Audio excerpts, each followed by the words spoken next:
Panginoon, maraming salamat o Lord muli sa amin ng Panginoon. Kaya ni pinupuri Panginoon, sinasamba, tuloy na nasasalamatan o Lord sa lahat po ng pagpilihan nyo, sa puli ng bawat isa Panginoon. Kung namin na ikay kumigil sa aming mga buhay o God sa ibang paraan Panginoon, kahit hindi nyo pinapabayaan Panginoon, nagkakaroon lahat po ng pangangailangan namin Panginoon, God, higit pa sa pangangailangan namin o Lord. God, salamat sa lahat ng biyaya Panginoon. This morning God, gusto po namin saan o Lord ng oras ng pagsambang ito o Lord ng may awiting papuri Panginoon, pagsamba Panginoon God, na ipagkaloob namin sa inyo Lord, ng karapat-dapat God na papuri Panginoon. God, na kami gusto sa inyo ng Ibanal na Espiritu God. Lord, na po namin God na nasa kalagitnaan namin kayo ngayon Panginoon, kasama namin Panginoon. And we're grateful God and we're thankful God sa lahat po Panginoon. God, muli salamat o Lord at sa inyo po namin pakapunan pagsamba sa tayong pangalan ng aming Panginoon Jesus.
ibigay lahat, Panginoon.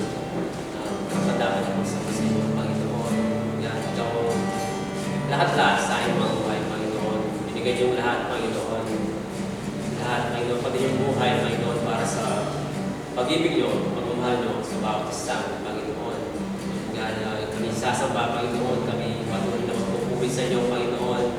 God, hanggang marating kami, O Lord, sa walang hanggan, walang hanggang malayong pupuri, Panginoon, hanggang sasambahin ang nag-iisa niyo, O Lord. God, maraming salamat, Panginoon, na pinagkalog niyo ang buhay para sa amin, Panginoon. Binigyan niyo kami ng pag-asa, Panginoon. Bigyan ang buhay na walang hanggan, na mapiling ka, Panginoon. Maraming salamat, O Lord, sa lahat-lahat, Panginoon. Lalo-lalo sa iyong biyaya, Panginoon.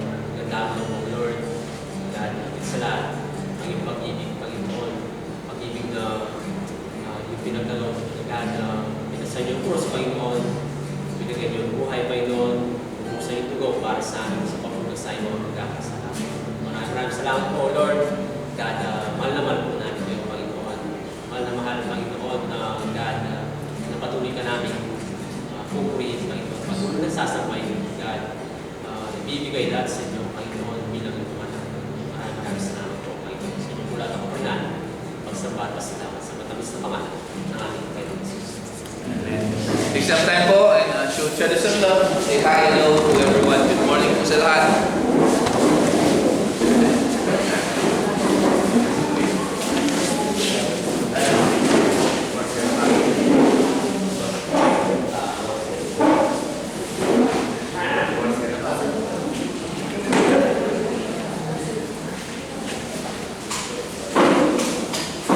So good morning po.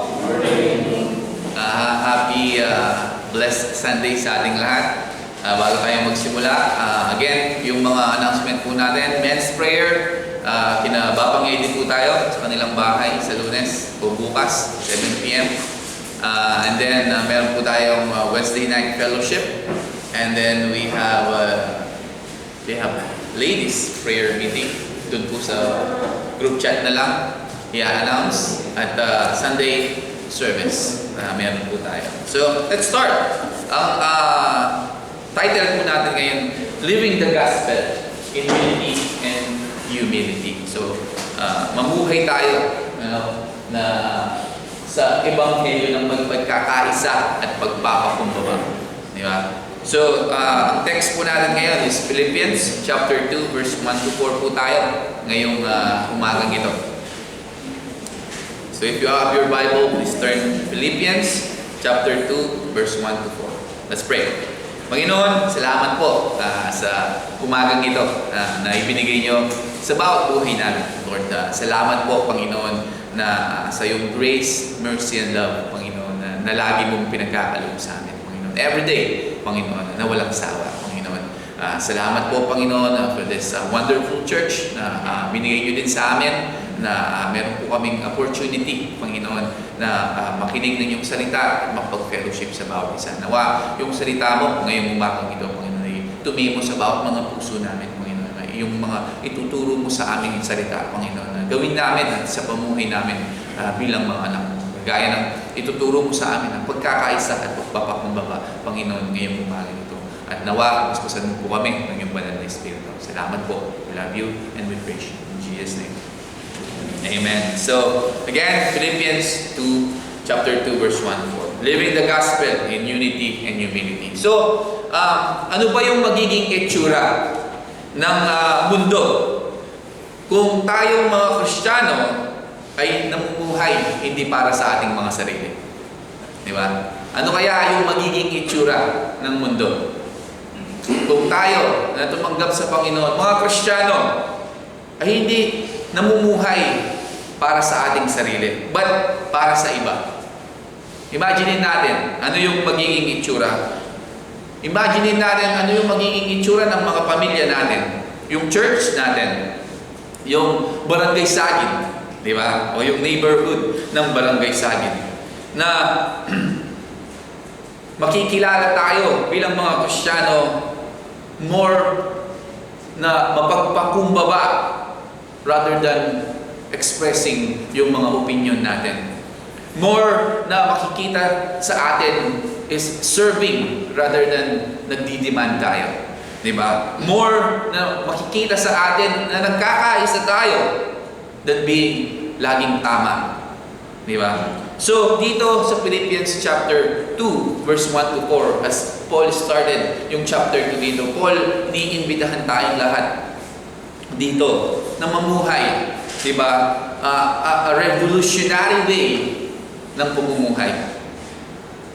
Na buhay na shaped by the gospel of Jesus Christ. Na may marka ng malalim na pagkakaisa. Christ-like humility o pagpapakumbaba. Dito sa mundo na ito, na kinatatayuan natin kung saan tayo namumuhay ngayon, na itong mundong ito is consumed ng selfishness. Di ba? At tayo na mga Kristiyano ngayon ay tinawag ay para maging kakaiba. Different sa mundong ito. So, sabi nung binabasa kong libro na ni C.S. Lewis, sabi niya, yung pamagat ng libro is Mere Christianity. Sabi niya, the only thing Christianity cannot be is moderately important. Sabi ni C.S. Lewis. So, C.S. Lewis dito sinasabi niya that Christianity is either everything or it's nothing at all. Sabi ni C.S. Lewis. But cannot be just somewhat. Sabi niya, important o mahalaga.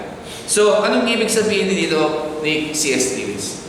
Kung ang pagiging Kristiyano o Christianity ay totoo, if Jesus, siya ang tunay na Diyos, anak ng Diyos, sabi niya, if really na siya ay namatay para sa ating mga kasalanan at siya ay nabuhay ulit, then ito yung pinaka-importanting katotohanan sa buong universe. Sabi niya. At dahil doon, it affects yung every area ng buhay natin. Kung paano tayo mamuhay, kung paano tayo magmahal, kung paano tayo magpatawad at maglingkod sa Kanya. And even kung paano natin harapin ang kamatayan dito sa mundong ito. So, kung hindi naman totoo, sabi ni C.S. Lewis, huwag yun ang bigyan ng pansin. Kung ito ay hindi totoo, sabi niya. But if tayo belong to Christ, if naniniwala tayo that Jesus died for us, everything must change. Dapat lahat magbago sa buhay natin. Including kung paano natin pakisamahan ang bawat isa. How we treat one another. So, dito in verse 1, sabi ni Pablo, if you have any encouragement from being united with Christ, if any comfort from His love, if any fellowship with the Spirit, if any tenderness and compassion. Sabi niya dito, yaman mayroon kayong kalakasan ng loob kay Kristo, mayroon kayong kaaliwan sa Kanyang pag-ibig, mayroon kayong pakikipag-isa sa Kanyang Espiritu, mayroon kayong pagmamalasakit at kaawaan. Sabi ni Paul dito. So, Paul dito, sinimulan niya yung chapter 2 ng 4 na napaka-powerful na katotohanan every believer has. Ano yun?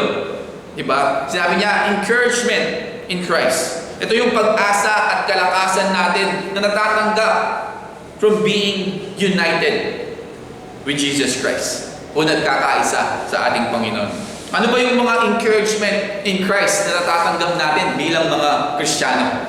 Bilang mananampalataya sa Kanya. Una, encouragement sa ating mga trials sa buhay. Dahil Jesus, nag-suffer din siya dito sa mundong ito.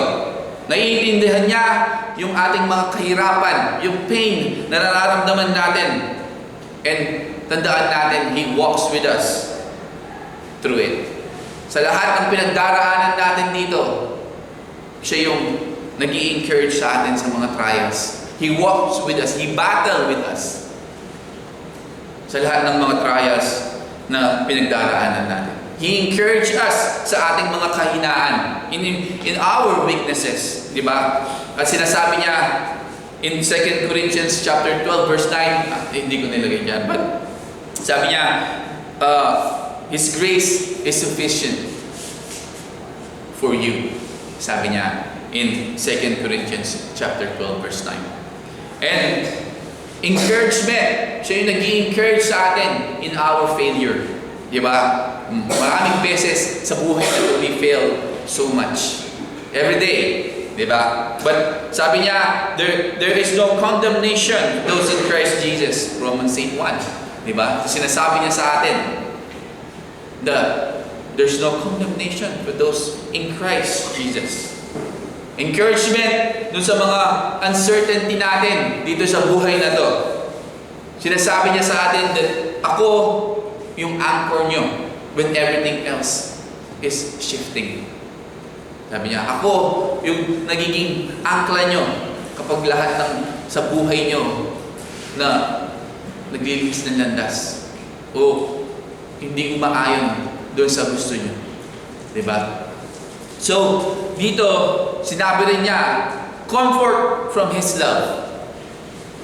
So, itong comfort from His love na to, ito yung kapayapaan na nararamdaman natin kapag totoong alam natin yung pagmamahal ng Diyos sa buhay natin. Diba? When we truly know na tayo ay mahal ng Diyos, ito yung kapayapaan na nararamdaman natin. Comfort from His love, sabi ni Pablo. So, sabi ni Pablo dito, if any comfort from His love, referring dun sa malalim, soothing na assurance na binibigay sa atin na naggagaling knowing God's love sa buhay natin, personally and unconditionally. Na alam natin, yung pagmamahal na yon is unconditionally. Diba? Unconditional yung pagmamahal na yon. At hindi lang ito na parang isang pakiramdam o feeling na sarap sa pakiramdam, diba? No, it is a soul level ng kapayapaan sa buhay natin na nagkumakalma dun sa mga takot natin sa buhay. Diba?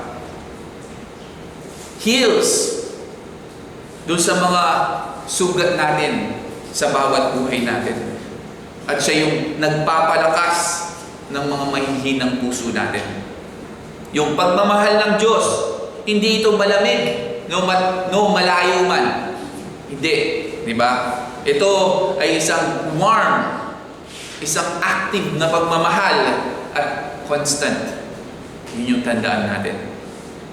Paano ba yung pagmamahal ng Diyos? Yung love comfort us. Ano ba yung ibig sabihin nun? Ano ba yung, paano ba to nagpa-function? Sa ating mga pag-iisa, in our loneliness sa buhay na to, sinasabi ng ating Panginoon, you are never be abandoned. Sabi ng Panginoon. Sinasabi niya, I will never leave you nor forsake you. Sabi niya in Hebrews 13:5, di ba? If you have your Bible, you can turn there.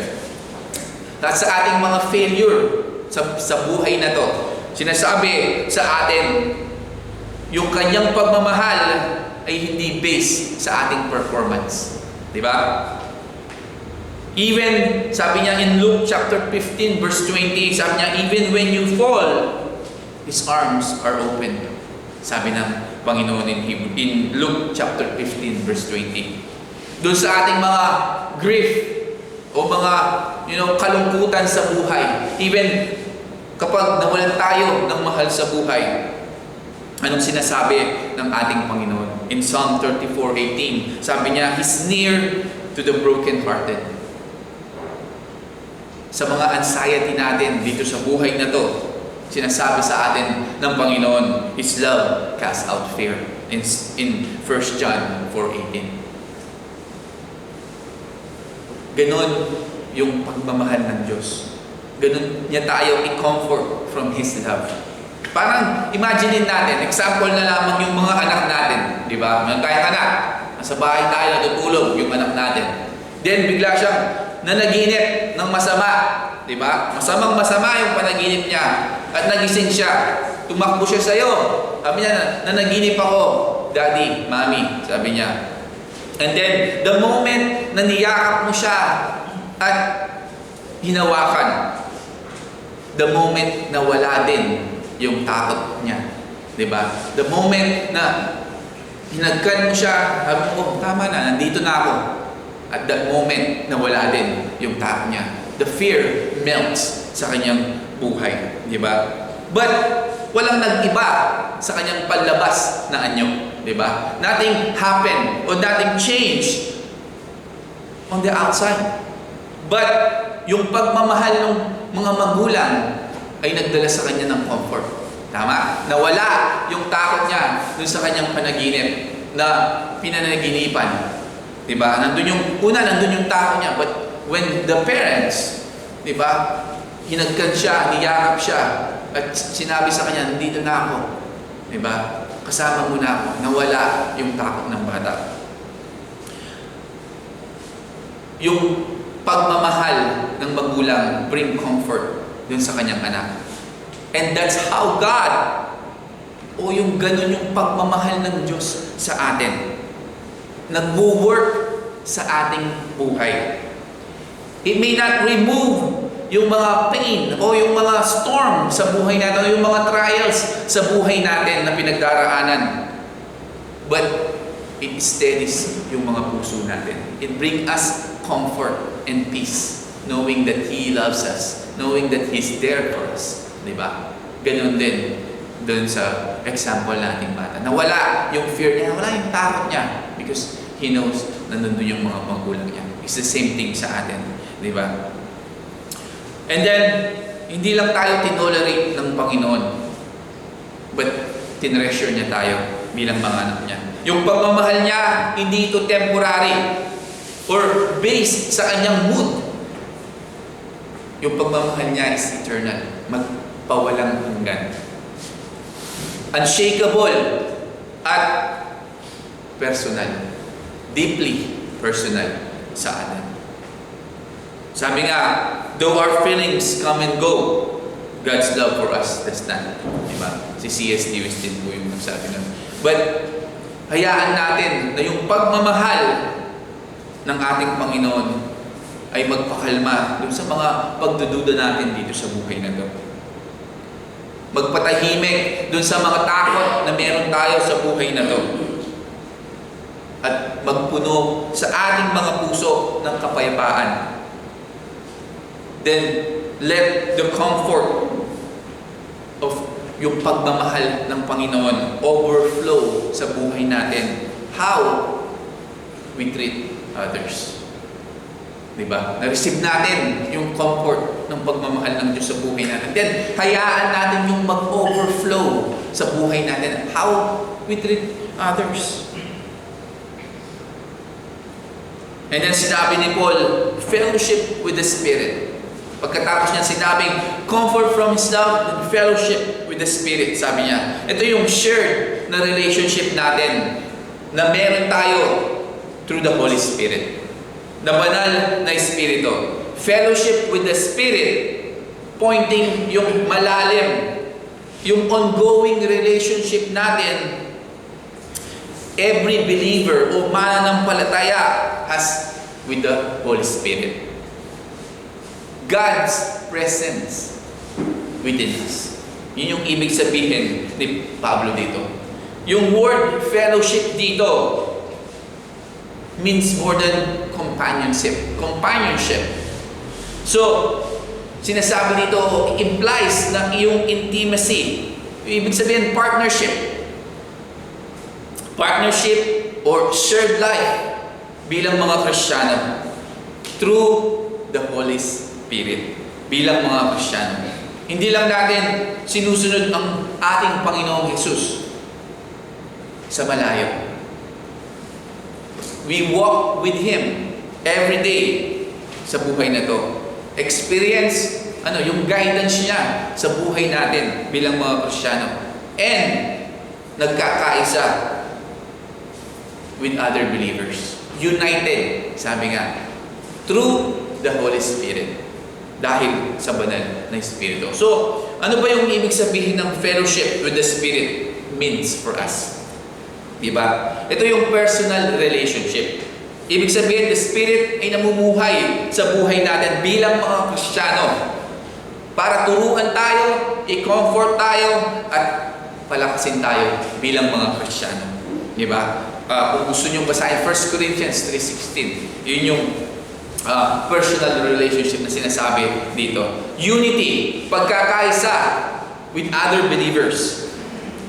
Every believers share the same Spirit. Diba? As we tinanggap natin ang Panginoong Yesus sa buhay natin, again, we have the Holy Spirit. We share, sabi nga, every believer share the same Spirit. That's the Holy Spirit. Sabi nga, kung gusto nyo tingnan, Ephesians 4, chapter 4, verse 3 and 4. Diba? Yung nagsasabi sa atin, we share the same Spirit as a Christian. Creating yung malalim na spiritual connection at pagkakaisa bilang mananampalataya ng ating Panginoon.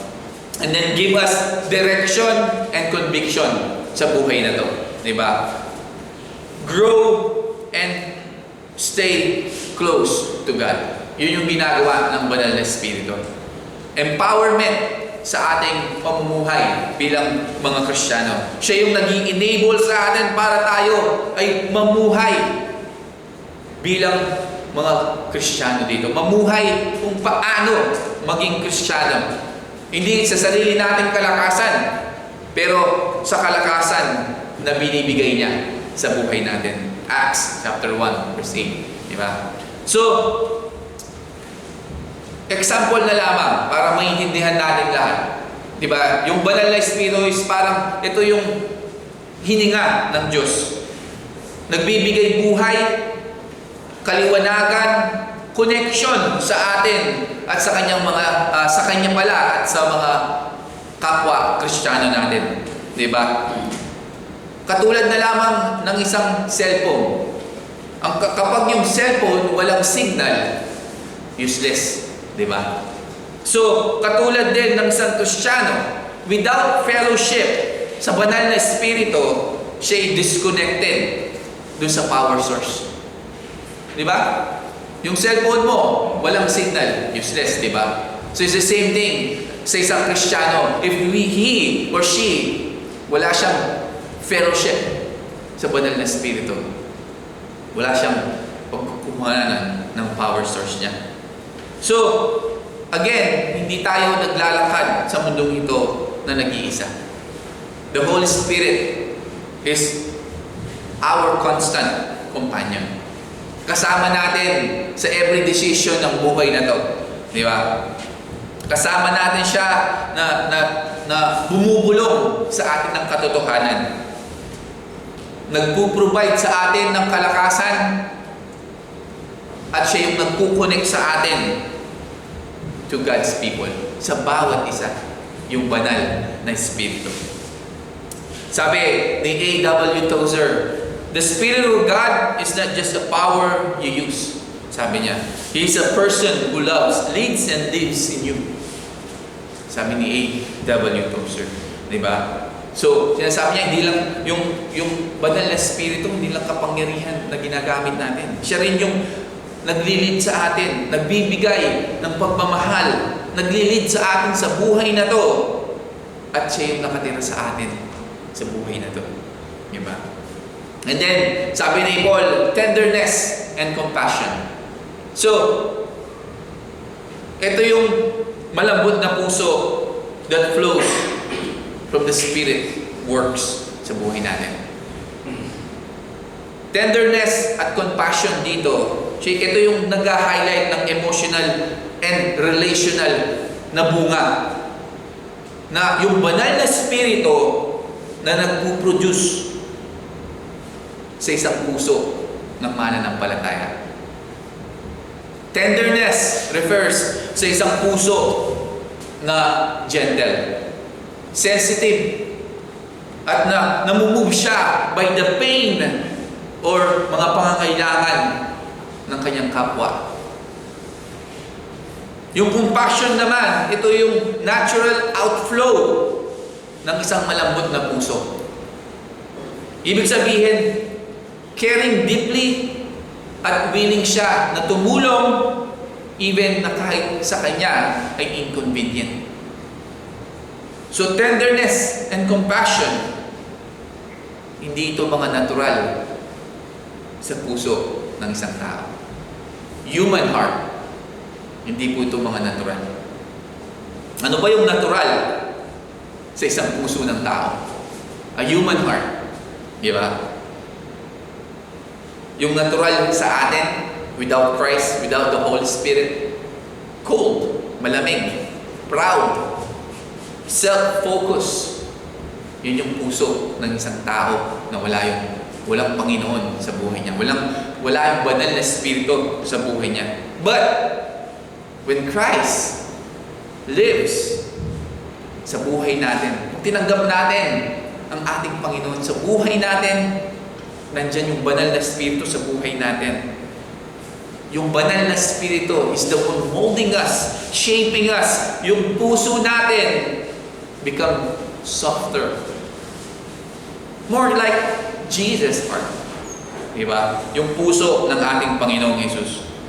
Alam nyo naman, yung puso ng ating Panginoon. Yung Mary and Martha, nung namatay si Lazarus, sabi niya, he wept. Diba? Na umiyak siya doon. Nag-grieve siya doon sa mga nag-grieve. Diba? Touch the untouchable. At pinakamalaga, forgave the guilty ones. Diba? Pinatawad niya, even the guilty. So, ano ba ang itsura? You know, what does this look like sa araw-araw na pamumuhay natin? Paano natin may papakita yung tenderness and compassion? So, simple lamang. Makinig tayo patiently dun sa mga kapatid natin na nag-struggle sa buhay. Instead na, bahala ka dyan, problema mo yan. Diba? Talk to him. Listen to him. Her. Patiently. Diba? Pangalawa, forgive quickly. Instead na i-hold mo yung grudge dito. Na magpatawad ka. Magpatawad tayo quickly. And caring deeply dun sa mga burden ng mga kapatiran natin. Even kahit hindi natin burden, you know, help them. Help each other. Tulungan natin ang bawat isa. Yung kabutihan na yon includes becoming yung malambot na puso and maging compassionate dahil yun ang ating Panginoong Yesus. Yun yung ginawa niya. Diba? Yun ang gagawin ng ating Panginoon. So, isipin natin, yung tenderness at compassion, parang nandito tayo sa sanctuary, di ba? Yung aircon full blast, di ba? Nilalamig ka, di ba? Gusto mo na yung ma-warm ka kasi nilalamig ka na, di ba? So kapag nilalamig ka, saan ka pupunta? Doon sa ma-warm ka, di ba? Parang gusto mo, example lang, sa kwarto, nakatodo yung aircon, pupunta ka doon sa kumot, di ba? Kasi malamig ka. Nandun yung warm na feeling, di ba? Doon ka pupunta.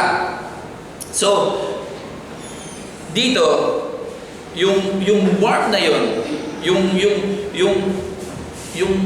kumot na yon is parang yun yung puso, di ba? Na nagre-reflect the kindness of Christ. Yung puso na kailangan ng mundong ito, na kung saan tayo nabubuhay ngayon. Warm, tender, and compassionate. Diba? So, as God keep softening o pinapalambot niya yung puso natin ngayon, especially sa mundo na to na nagsasabi sa atin, patigasin mo yung puso mo. Diba?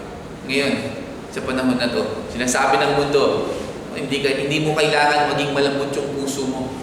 Hindi mo kailangan maging tender at compassionate sa mundong ito. Kailangan maging matigas yung puso mo. Diba? So, let the Holy Spirit remind us ngayong umagang ito of God's mercy towards sa buhay natin. So tayo, we can extend yung mercy ng ating, yung habag ng Diyos sa iba. Sabi sa Ephesians chapter 4 verse 32, be kind and compassionate to one another, forgiving each other, just as in Christ God forgave you. Sabi dito in Ephesians 4:32. So, ang malambot na puso, hindi ito kahinaan. Di ba? Some of people, ngayon, sa mundong ito, laging iniisip nila kapag malambot yung puso mo, mahina ka. Di ba? No, it's not. A tender heart, a soft heart, it's not weak. It's Christ-like. And yung ganoong puso ang kailangan para magdala ito ng healing para sa iba. Yung ganoong puso, yung malambot na puso, ang magdadala ng healing sa iba. So itong mga sinabi ni Pablo in verse 1, hindi sila maybe or if. Diba? Ito ay mga spiritual na katotohanan na sinasabi ni Paul. Ito ay mga totoo na nangyari sa buhay nyo, sa buhay natin. Tama? Itong lahat ng ito ay pinaramdam ng Panginoon sa buhay natin. They're not maybe and if, pero sila yung totoo na naramdaman natin at pinaramdam ng Diyos sa buhay natin. So, anong sinasabi ni Paul? Mamuhay tayo in a way na nagre-reflect itong mga to sa buhay natin. Hinahayaan ba natin yung pagmamahal ng ating Panginoon Jesus comfort us? Hinahayaan ba natin yung pagmamahal na yon overflows sa buhay natin? Yun yung tanong, di ba? Yung puso ba natin tenderize o lumalambot by the gospel of Jesus Christ? Or tumitigas with pride? O by pride? Kapag ba yung banal na spirito moves us to compassion, nagre-respond ba tayo? O nagre-resist tayo? Hayaan natin yung personal experience natin sa ating Panginoon. Ito yung magtulak sa atin kung paano natin pakisamahan ang bawat isa. The more na mag-meditate tayo dun sa biyaya ng Diyos, dun sa grace ng Panginoon sa buhay natin, the more na mapapakita natin ito sa buhay natin. So again, itong sinabi ni Paul in verse 1, they are true. We experience them sa buhay natin. At hayaan natin yung mga yon, yung mga experience natin, personal experience natin with Christ, overflows sa buhay natin at makita ng iba. Di ba? And then in verse 2, ito yung marka ng pagkakaisa. Then, make my joy complete by being like-minded, having the same love, being one in spirit and purpose. Sabi niya, lubusin nga ninyo ang aking kagalakan sa pamamagitan ng pagkakaroon ng isang kaisipan, ng isang pag-ibig, ng iisang kalooban, ng iisang pag-iisip. Sabi ni Pablo. So Paul say, kung kilala mo ang ating Panginoon, then live like Him together. Like-minded. Hindi ibig sabihin in every opinion, but in mindset at sa mission. Ito yung sinasabi ni Pablo dito. So Paul, ini-encourage niya yung believer in Philippi to be like-minded, sabi niya. But hindi niya sinasabi sa mga taga-Philippi na isipin nyo exactly the same way about everything. Hindi niya sinasabi na kung ano yung iniisip ng leader nyo, dapat ganun din yung iniisip nyo. Diba? Hindi ganun yung sinasabi ni Pablo. He's not calling for uniformity. Diba? But Paul is calling them ng pagkakaisa. Unity. Diba? So, being like-minded, anong ibig sabihin nito? Na sinasabi ni Pablo, sharing yung same mindset, yung puso, yung mission, especially pagdating sa ebanghelyo ng ating Panginoon. At kung paano natin mahalin at i-treat ang bawat isa. Diba? Yun yung sinasabi ni Pablo. Again, anong ibig sabihin to be like-minded? Hindi po sinasabi ni Pablo dito na mag-agree tayo on every detail and opinion. Katulad, example na lang ako, pag sinabi kong dapat lagi tayong puti yung suot everyday, diba? O uniformity yung gusto ko, diba? Mag-agree kayo? Lagi na lang ganun? Kapag sinabi ng leader ng church, ganun na lang lagi? Hindi, diba? Hindi yung sinasabi ni Pablo, but sinasabi ni Pablo that being like-minded is we share yung same goal natin. Ano yun? To glorify Christ sa buhay natin. Na magmahalan tayo, love one another, at maglingkod tayo ng may pagpapakumbaba. Yun yung sinasabi ni Paul dito na being like-minded. Ang pagkakaisa goes deeper than dun sa surface level ng agreement lamang. Diba? Ito is a shared purpose, mutual na pagmamahal at commitment para i-honor ang ating Panginoong Jesus above all. Yun yung sinasabi ni Pablo dito na being like-minded. And then, sabi ni Pablo, same love. Diba? Showing others yung same love na ipinakita sa iyo o sa atin ng ating Panginoon. So, si Pablo dito, tinawag niya yung mga believer ng Philippi. Sabi niya, same love. That is to love one another, the same kind of love na ipinakita ng ating Panginoon sa buhay niyo, sabi ni Paul sa mga taga-Philippi. It's the same thing sa atin, di ba? Paul and the Lord is calling us the same love. That is, mahalin natin yung bawat isa with the same kind of love na ipinakita sa atin ng ating Panginoong Jesus. Hindi lamang ito, gusto ko si Pastor Arnold, gusto ko si Baban Jumong. Hindi lang ganon, di ba? O hindi lang maging kaibigan ka ng isang tao kapag ito'y madali, di ba? It's about sharing yung deep, yung sacrificial, yung sinasabi ni Pablo dito, yung selfless na pagmamahal. Yun yung sinasabi ni Pablo dito. Yung pagmamahal na nagmi-mirror yung puso ng ating Panginoon. At tandaan natin, hindi natin kailangan i-create itong pagmamahal na to on our own. Bakit? Because matatanggap natin itong pagmamahal na to from Jesus Christ. Bakit? Kung tayo yung mag-create, kaya ba natin mahalin yung bawat isa? Hindi natin kayang mahalin. Kung tayo lamang, di ba? Because like I said, a human heart is selfish, cold. Di ba? Tandaan natin, we don't create this kind of love. Jesus, ang ating Panginoon, ang magbibigay sa atin ito. And then, as He gives this love to us, we reflect. I-reflect natin ito to others. Sa bawat isa. Yun, yung same love na sinasabi dito. And then, sabi niya, one in spirit and purpose. Ito yung pagkakaisa around the gospel at dun sa mission natin in Christ Jesus. Paul, again, tinawag niya yung mga Philippi. Tayo din ngayong umagang ito in one spirit and purpose natin. Ibig sabihin, being united. Nagkakaisa dun sa malalim na level sa buhay natin. Hindi lang emotionally, but spiritually at missionally.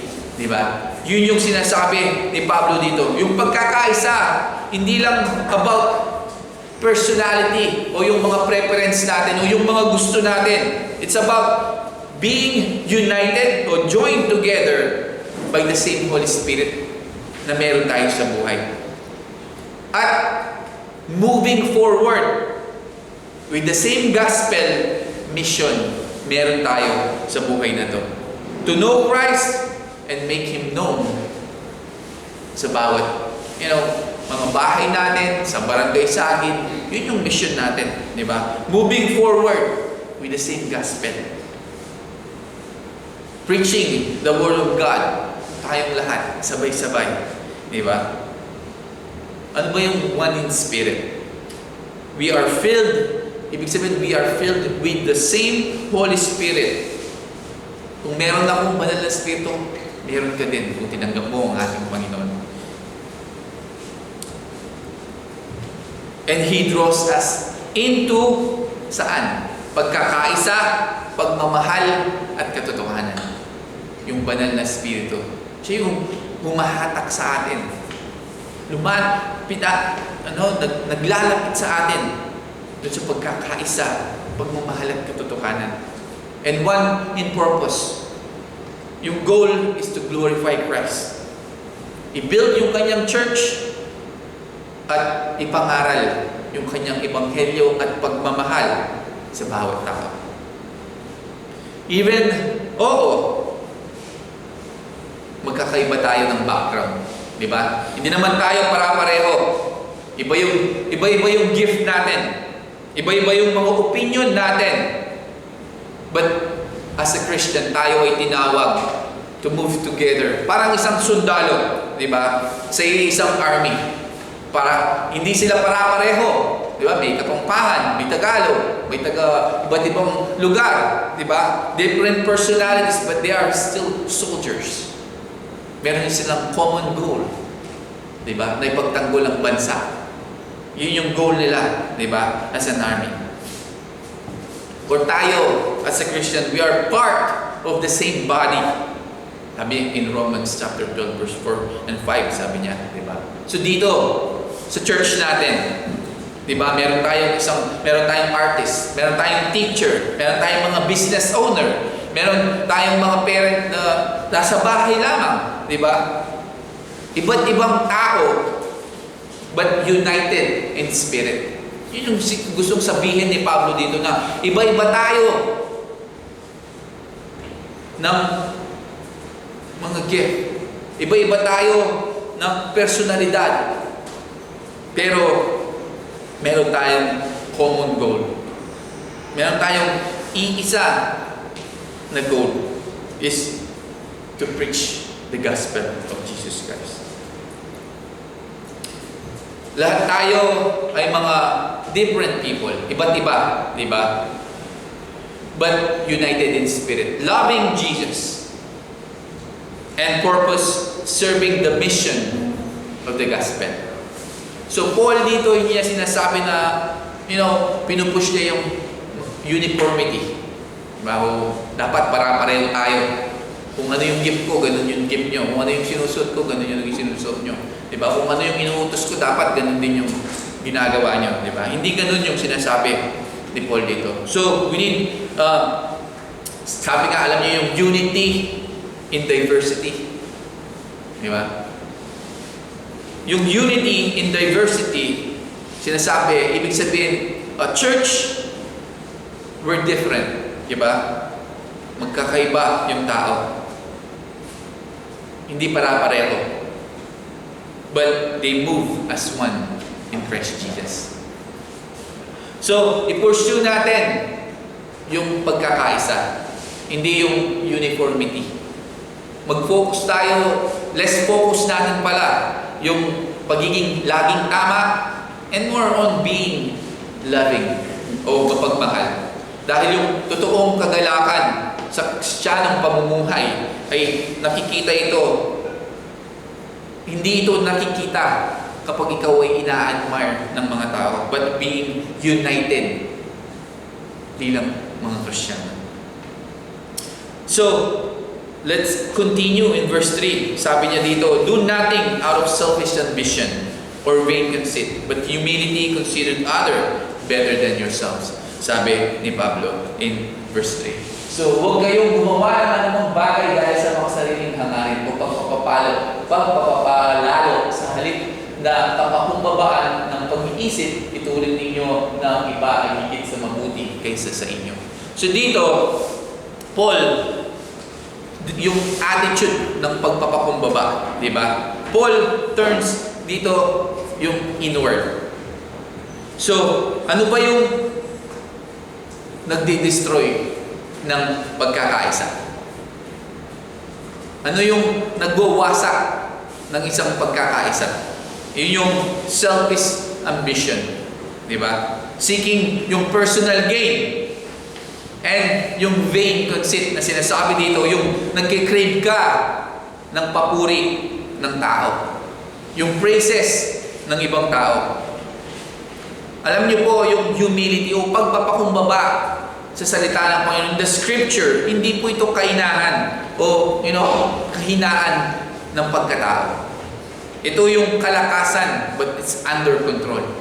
Yun yung tandaan natin. Kapag sinabing mapagkumbaba ka, hindi ka mahina. Again, it's a strength o kalakasan mo, pero it's under control. So, to consider others better, ibig sabihin, i-value natin yung mga pangangailangan nila above sa ating mga status.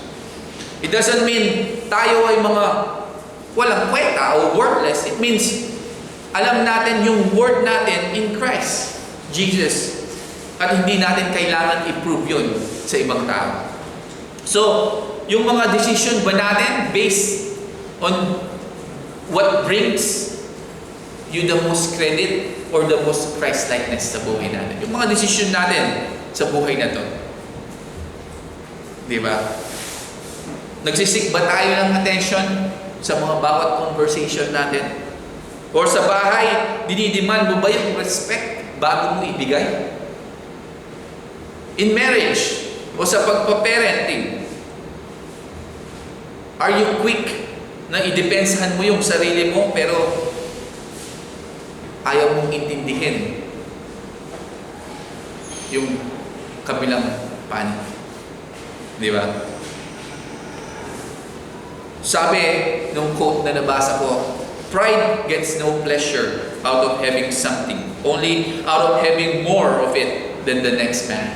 Sabi niya, C.S. Lewis. Again, so yung sinasabi ni C.S. Lewis dito, yung pride, sabi niya, gets no pleasure out of having something, only out of having more of it than the next man. Diba? Na napakalinaw ang sinabi dito. So, patayin natin dapat as a Christian yung self-promotion natin. Hindi pumunta ang ating Panginoon sa mundong ito para paglingkuran siya, but to serve. Let yung parehong spirit na yun shape us. Huwag tayong mag-compete sa bawat isa, but i-complete natin yung bawat isa. Yun yung sinasabi ni Pablo dito in this verse 3. Huwag kayong mag-compete. Huwag niyong i-compete ang bawat isa. Huwag kayong magpataasan. Sino yung magaling? Sino yung maraming papuri? But kumpletuhin niyo ang bawat isa. Tulungan niyo ang bawat isa. Tulungan natin ang bawat isa. In verse 4, sabi niya, the action of love. So each of you should look not only to your own interests, but also to the interests of others. So dito, ginawa ni Paul, sinabi niya yung practical, na hindi naman po masama na to take care yung sarili natin, o alagaan yung sarili natin, di ba? But huwag tayo pong tumigil doon. Hindi naman sinasabi ni Pablo na, hayaan nyo na yung sarili nyo, tulungan nyo na lang yung iba. Di ba? Hindi po ganun. Hindi ganun yung sinasabi ni Pablo. Hindi naman mali na, again, na to take care of ourselves. But huwag tayong tumigil doon bilang mga Kristyano. Looking to the interest, ibig sabihin, maging aware tayo, maging laging present tayo and willing na tumulong doon sa mga nangangailangan. Yun yung sinasabi ni Pablo dito. It means na sinasabi niya, o kapag meron tayong nakita, sabihin natin, ano ba yung kailangan ng taong ito? Diba? Paano ko siya mabibless? Yun yung dapat na thinking natin. Hindi naman sinasabi ni Pablo, pabayaan mo yung sarili mo. Hindi, diba? But sometimes we need to act. Diba? We need to be present. Na tanungin natin, ano bang kailangan niya? Ano ba yung may tutulong ko? Paano ko ba siya i-bless? Diba? Katulad na lang sa trabaho. Diba? Concern lang ba tayo dun sa progress natin? Or sinusuportahan din natin yung growth ng kapwa empleyado natin. Di ba? In church, chine-check ba natin yung bawat isa? Na, kumusta ka na? Di ba? Umupo ba tayo? Kinakausap ba natin yung mga bago dito sa ating church? Pinagdarasal ba natin yung mga kaibigan natin o yung mga tao dito sa church kahit hindi tayo sinasabihan, pag-pray mo ko, di ba? Ginagawa ba natin yung mga bagay na yun? O sa pamilya, available ba tayo emotionally or nandun lang tayo physically present? Di ba? So, buksan natin yung ating mga mata, sinasabi ni Pablo sa ating lahat ngayong umagang ito. Huwag nating hayaan o huwag tayong maghintay na, pag-pray mo si kumustahan mo si di ba? Look and serve. Tumingin tayo at maglingkod. The gospel, binuksan niya yung puso natin, even our hands. So, look and serve. Yun yung kailangan natin. So, as we finish ngayong umagang ito, Philippians chapter 2 verse 1 to 4, hindi ito checklist, but ito isang portrait ng ating Panginoong Jesus. Diba? Ito ay pagtawag sa atin na tayo ay mamuhay from the gospel ng ating Panginoong Jesus. Kung natanggap natin yung encouragement natin in Christ Jesus, so encourage others. Kung natanggap natin yung comfort by His love sa buhay natin, so show that love. Let that love overflow sa buhay natin. And we share in His Spirit. So protektahan natin yung pagkakaisa ng ating church. His body. Diba? Natanggap natin yung compassion ng ating Panginoon. So, act with compassion dito sa mundong ito. So, hindi ito, yung sinasabi ni Pablo dito, it's not about a behavior na modification na, i-adjust mo lang yung sarili mo. But, sinasabi ni Pablo dito, it's about transformation through Christ. So, mga kapatid, hindi natin kailangan i-prove yung sarili natin dahil Christ has already proven yung pagmamahal niya sa atin dun sa cross. Hindi natin kailangan itulak yung iba pababa para maging valuable tayo sa paningin ng ibang tao. Jesus, remember that He lifted us up when we are undeserving. He comforts us. He encourages. He loves us. So, as a Christian, dapat tayo yung nangunguna na magpatawad. Nangunguna na makinig sa kanila o sa bawat isa. Nangunguna na maglingkod kahit hindi nakikita man ng iba o quietly serving them. Nangunguna na nagbibuild ng pagkakaisa sa mundo na nagse-celebrate ng division. So sabi dito in Ephesians chapter 5 verse 1 to 2, let us therefore be imitators of God as dearly loved children and live a life of love just as Christ loves us. So, maging Kristiyano tayo, people of God, shaped by humility, pagkakaisa at pagmamahal. Yun yung sinasabi ni Pablo at ng ating Panginoon ngayong umagang ito. Because we have a Savior na tagapagligtas who embodied ang tatlong ito.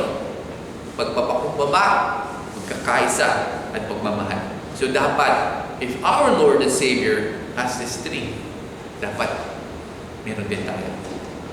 Let this three overflow sa buhay natin and touch someone's life. Hindi tayo nag-iisa sa takbuhan na to. Christ lives in us. Yung grace niya, yung biyaya ng Diyos is sufficient sa buhay natin. Yung pagmamahal niya is overflowing. So, go.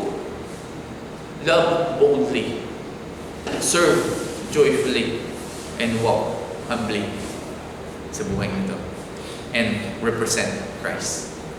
And always be united. Magkaisa tayo, sabi ni Paul, with the same mind, serving God, preaching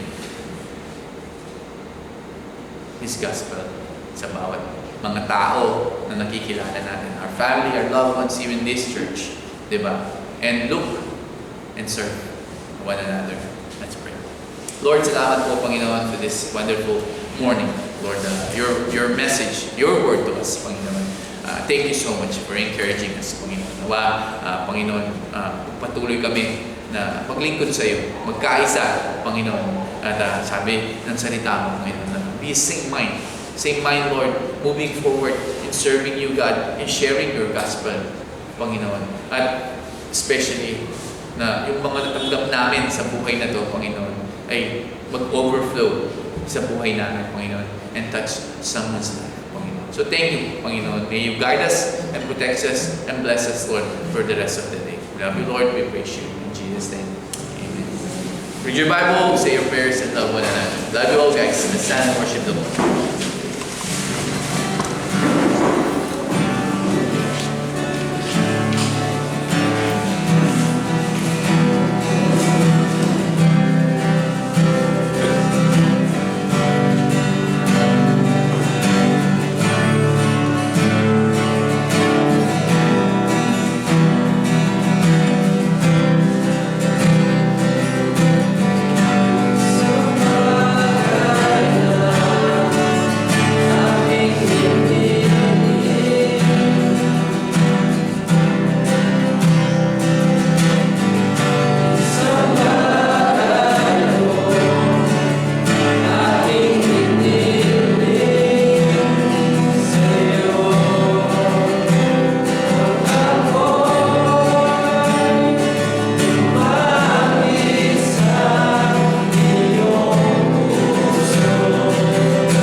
Maraming salamat po Lord sa pagmamahal nyo. Nalayan namin Panginoon na lahat ng pakinggan namin this morning, Panginoon.